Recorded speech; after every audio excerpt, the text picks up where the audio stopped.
What is going on, Jet fans? Matt O'Leary back with another video. Today I want to talk about how the Jets caught a major break for their future. And it's something that I thought more people would be talking about it. I saw a little rumblings of this with some of the names out there, but I think the Jets really made out well with this 2024 head coaching carousel. And you might be saying, well, they didn't hire a new coach. What the hell are you talking about? But if you remember, just a few weeks ago, people were upset because the Jets were keeping Robert Saleh and there was going to be this massive opportunity with a bunch of really good head coaching candidates becoming available.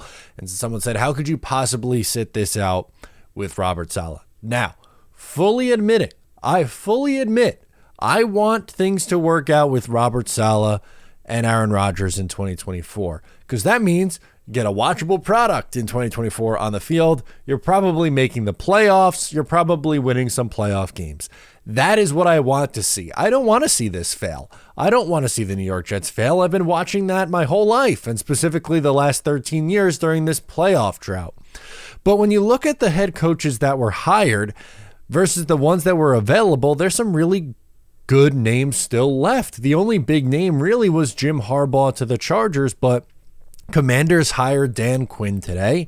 Mike McDonald goes to the Seahawks. Raheem Morris goes to the Falcons. Dave Canales goes to the Panthers.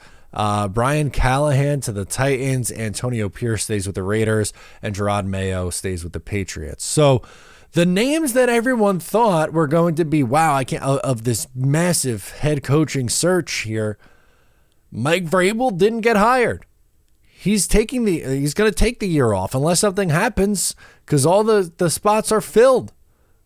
Vrabel, Bobby Slowick, Ben Johnson, Bill Belichick, Pete Carroll. Not that I think Bill Belichick's taking the Jets job. He hates the Jets more than anything on this planet. And Pete Carroll is, let's be honest, he's up there in age. I don't know how much longer he's going to want to continue to do this, but if things go poorly in 2024, which I don't want to happen, but if they do, everyone was like, well, you're going to miss out on this great head coaching, all these great head coaching candidates. And guess what? Most of them are still here. The only one that's not is Harbaugh. These were the names. These five guys that I listed off: Vrabel, Slowick, Johnson, Belichick, Carroll. Those were the ones that everyone was fawning over, and Harbaugh too. And only Harbaugh's the one that gets picked up. For each one of these guys, you can make a strong case that they'd be a great upgrade. And, for specifically the top three, because I just don't think Belichick and Carroll are all that realistic, but Mike Vrabel got a ton out of those Vikings teams. The last 2 years, they were really garbage rosters and garbage teams, and they hung around and they were competitive. He's won playoff games. He's gone on runs with Ryan Tannehill as his quarterback. He's a well-respected coach and someone who I think is more of that guy who's going to oversee everything, not just focus on the defense. And in the first-time coordinator batch, I know that sometimes it doesn't work out. Sometimes it doesn't with these play callers. But if the Jets are going to take a shot on a first-time head coach again, like what they did with Robert Saleh, Rex Ryan, Todd Bowles, Eric Mangini, Herm Edwards, just go right down the line.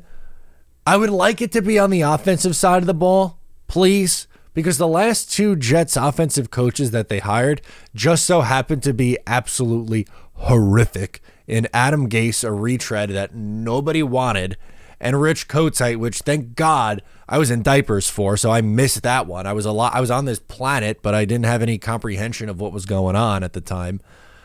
But they can't be afraid to go with the offensive route when that's the way that the league works now.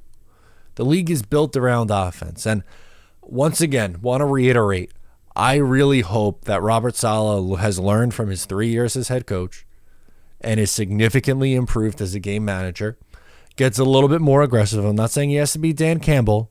I'm just saying that he has to show a little bit more signs of being aggressive, of willing to go for it on fourth down, just not playing such this defensive-minded coaching style, which unfortunately I don't know if that is going to change.